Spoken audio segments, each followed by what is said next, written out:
Hi hello guys welcome back to my channel Santosh Pathshala आपको स्वागत करुँ।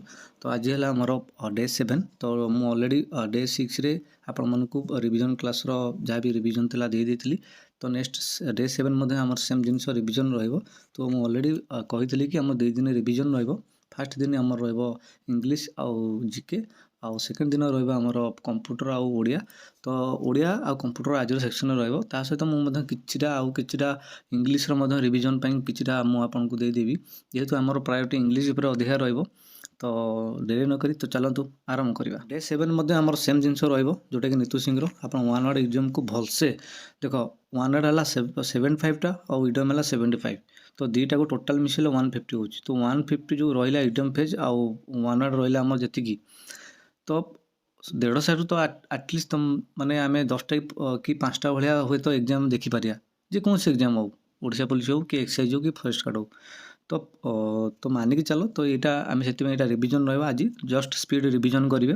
ता सहित ब्लैक बुक रू मुझे ब्लैक बुक आप गोटे कम करेंगे जो स्पेलिंग एरर अच्छी प्रैक्टिस करेंगे। तो ये है इंग्लिश डे 7 नेक्स्ट जावा इंग्लिश प्रीपोजिशन दे देती डे 5 आप प्रीपोजिशन सब्जेक्ट वाइज जहाँ भी देखी क्लीयर हो। तो रिविजन क्लास मुझे कहली आप क्लीयर हो सारी सब्जेक्ट भी निजे पढ़ी जेकोसी बुक जहाँ भी आप फॉलो करती। तो आज आम डे 7 रिविजन कौन करवा मुझे देती by solution by with Rishabh तांकर जो चैनल अच्छी सेठी जीवे। तो से 53टा लेसन अच्छी ओके से कंप्लीट करदे 53 लेसन आपण हिसाब से टाइम बाहर करी जी सब दिन को 2टा कि 3टा आई थिंक 12 मिनट कि 15 मिनट एमती सब वीडियो अच्छी टाइमिंग अच्छी। तो सही हिसाब से आप देखिए आप क्लीयर हो कनसेप्ट क्लीयर हो ठीक है। वीडियो यदि गोटे दिन न सारती 3 दिन 4 दिन न बट आपण हिसाब से आप सीरीजटा सारे ये प्रीपोजिशन इंग्लिश नेक्स्ट जी आम कंप्यूटर सेक्शन मुझे कहीदे कंप्यूटर सेक्शन दे देती आपण मैंने आमर देती जो कंप्यूटर मेमोरी देती ओके कंप्यूटर मेमोरी चैप्टर आप सचिन आर सार जा प्ले लिस्ट अच्छी आपड़ जा देखीदे। तो यहाँ सर्च कर मारिदेवे कंप्यूटर मेमोरी प्राइमरी और सेकेंडरी मेमोरी ये सब अच्छी प्रैक्टिस सेक्शन अच्छी। तो 50 मिनट लेखा आज तो सहीठू जाइए आप कौन करेंगे प्रैक्टिस करेंगे। ता सहित मुझे जो इनपुट आउटपुट देती रिविजन करेंगे। तो सहीटा जाइए आप कौन करेंगे ना की पॉइंट एजुकेशन गोटे चैनल अच्छी तो सहीटा जाइए आप देखिपारे कंप्यूटर हार्डवेयर जो तार एमसीक्यू टाइप जो क्वेश्चन अच्छी इनपुट आउटपुट और प्रोसेसिंग डिवाइस तो सहीटा क्लीयर हो। तो ये है हूँ कंप्यूटर सेक्शन तो डे 7 आउ जिन मुझे चाहिए कि नेक्स्ट जो काली जो डे 8 आनी तो मुझे भावुँ ओडिया ग्रामर किसी माने अल्प अल्प देवी ता सहित मुझे आड करी आमर इंडियन जोग्राफी।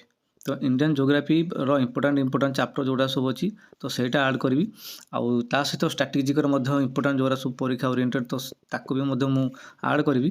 तो ओडिया ग्रामर ओबियसली मु आशा करुँची एवं यहाँ 100% श्योर कि पिला माने ओडिया रे कन्फर्म माने कॉन्फिडेंस पलि आसोनी बाकी जहाँ रिविजन करेंगे। तो मुझे नेक्स्ट कहीदे रिविजन आप प्रतिशब्द डेली बेसिस टार्गेट रखुँ 5टा लेखा करने प्रतिशब्द लिखे देन ता सहित आमर समास हो आउ छंद अलंकार जो जहाँ भी रहा समास छंद अलंकार आउ कुदंत तद्धित ये सब अच्छी आम चैप्टर तो ताकू क्लीयर करेंगे रिविजन आप हिसाब से करुवे एरा सब इंपोर्टाट चैप्टर आपको जिते रिविजन कर मन रही। तो ये ओडिया पे भावुँ बेसी किसी ओडिया पर फोकस न करी तो बर्तमान आम स्टैटिक जीके सहित आमर कंप्यूटर ता सहित इंडियन जोग्राफी आउ इंडियन हिस्ट्री मॉडर्न हिस्ट्री हो जहाँ भी फोकस रहित इंग्लिश रहिबो। तो ये डे 8 मुझे कहीदेवी कोटा कोटा जो इंपोर्टाट चैप्टर सब इंडियन जोग्राफी को लेकिन तो मुझे आशा करुँची प्रिपरेशन आप ठीक से करुवे रिविजन करूँ।